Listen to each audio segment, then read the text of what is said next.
ताजा दृष्टिकोण। ये एक गंभीर और हृदय विदारक घटना है जो समाज में महिलाओं की सुरक्षा को लेकर कई सवाल खड़े करती है। इस पूरे मामले को विस्तार से समझने के लिए हमें इसकी विभिन्न परतों को अलग अलग पहलुओं से देखना होगा। ये घटना पुणे शहर के स्वारगेट बस स्टैंड पर हुई, जो शहर के सबसे व्यस्तम बस स्टैंड में से एक है। 26 वर्षीय महिला जो फलटन जाने के लिए बस का इंतजार कर रही थी, उसे एक व्यक्ति ने धोखे से खाली बस पर बुलाया और फिर उसके साथ दुष्कर्म किया। आरोपी का नाम दत्तात्रेय रामदास गाडे है, जो पहले से ही एक हिस्ट्री शीटर यानी अपराधी है और कई आपराधिक मामलों में संलिप्त रहा है। इस व्यक्ति के खिलाफ चोरी, डकैती और चेन स्नैचिंग के कम से कम 6 मामले दर्ज हैं। गाडे, जो इस समय जमानत पर बाहर था, ने खुद को बस कंडक्टर बताकर महिला को विश्वास में लिया और उसे बस में चढ़ने के लिए कहा। जब महिला ने बस के अंदर किसी को ना पाकर सवाल किया तो उसने बहाने से कहा कि बस में लोग सो रहे हैं। जो महिला अंदर पहुंची तो उसने दरवाजा बंद कर लिया और फिर उसके साथ मारपीट और दुष्कर्म किया। घटना के बाद जब महिला किसी तरह बाहर से निकली तो उसने अपने एक दोस्त को फोन करके पूरी बात बताई। दोस्त ने उसे तुरंत पुलिस में शिकायत दर्ज करने की सलाह दी। इसके बाद महिला ने अपनी यात्रा रोक दी और सीधे पुलिस स्टेशन जाकर शिकायत दर्ज कराई। इस महिला की गंभीरता को देखते हुए पुणे पुलिस तुरंत हरकत में आ गई। पुलिस ने आरोपी की तलाश के लिए आज टीमें गठित की और खोजी कुत्तों की मदद से उसे पकड़ने की कोशिश की जा रही है। पुलिस ने घटनास्थल के आसपास लगे सीसीटीवी कैमरे की फुटेज की जांच की, जिसमें महिला आरोपी के साथ बस में जाती दिखी। इसी फुटेज की मदद से पुलिस ने गाड़ी की पहचान की और उसकी तलाश शुरू कर दी है।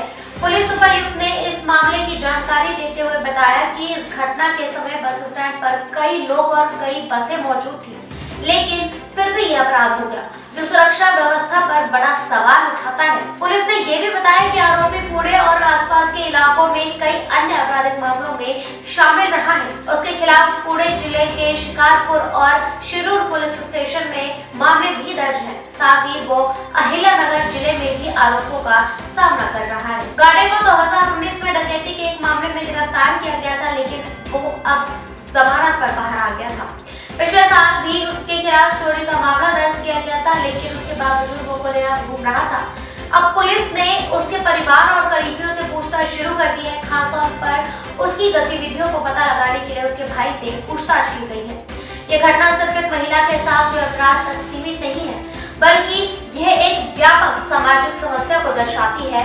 महिलाओं की सुरक्षा, खासकर सार्वजनिक स्थलों पर, एक बहुत बड़ा मुद्दा हो चुका है। स्वारगेट बस स्टैंड जैसे भीड़भाड़ वाले स्थानों पर भी अपराध हो सकता है, तो अन्य जगहों की स्थिति क्या होगी? सवाल ये उठता है कि वहां मौजूद लोग बस अड्डे के कर्मचारी या सुरक्षा कर्मी कुछ भी क्यों नहीं कर पाए?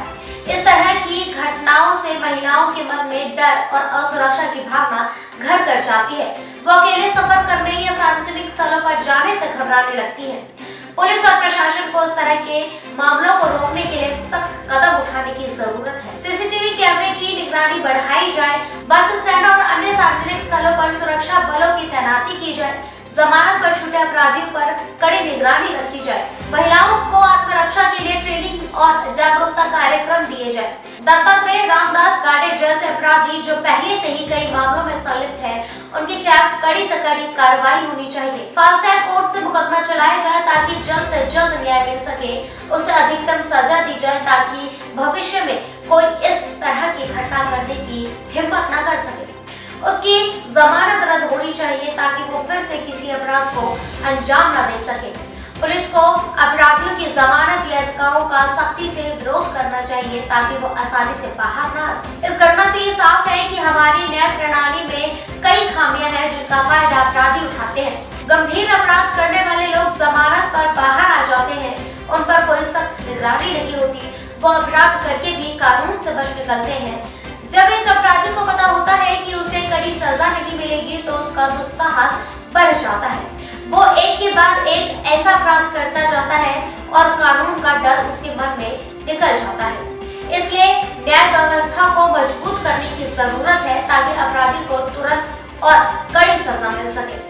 किसी भी अपराध को रोकने में समाज की भूमिका बहुत महत्वपूर्ण होती है। अगर किसी को संदिग्ध गतिविधि दिखे तो तुरंत पुलिस को सूचना देनी चाहिए। बस स्टैंड और अन्य सार्वजनिक जगहों पर सीसीटीवी कैमरे और सुरक्षा कर्मियों की मौजूदगी होनी चाहिए।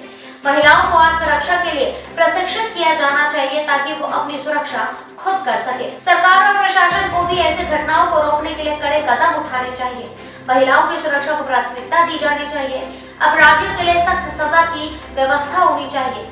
सार्वजनिक स्थानों पर पुलिस की गश्त बढ़ानी चाहिए। ये घटना सिर्फ एक महिला पर हुए अत्याचार की कहानी नहीं है, बल्कि ये पूरे समाज के लिए एक चेतावनी है। अगर हम अब भी नहीं जागे तो ऐसी घटना आगे भी होती रहेगी। महिलाओं की सुरक्षा सुनिश्चित करने के लिए कानून को सख्त बनाना होगा, अपराधियों को कड़ी सजा देनी होगी और समाज को अधिक सतर्क और जागरूक बनाना होगा। अब समय आ गया है कि हम सिर्फ बातें ना करें, बल्कि व्यवहारिक कदम उठाएं, ताकि हमारी बहन, बेटियां और माताएं सुरक्षित महसूस कर सके। फिलहाल के लिए बस इतना ही। इस खबर पर और भी अपडेट्स के लिए जुड़े रहिए हमारे साथ और देखते रहिए ताजा दृष्टिकोण। साथ ही हमारे चैनल को लाइक, सब्सक्राइब और शेयर करना ना भूलें।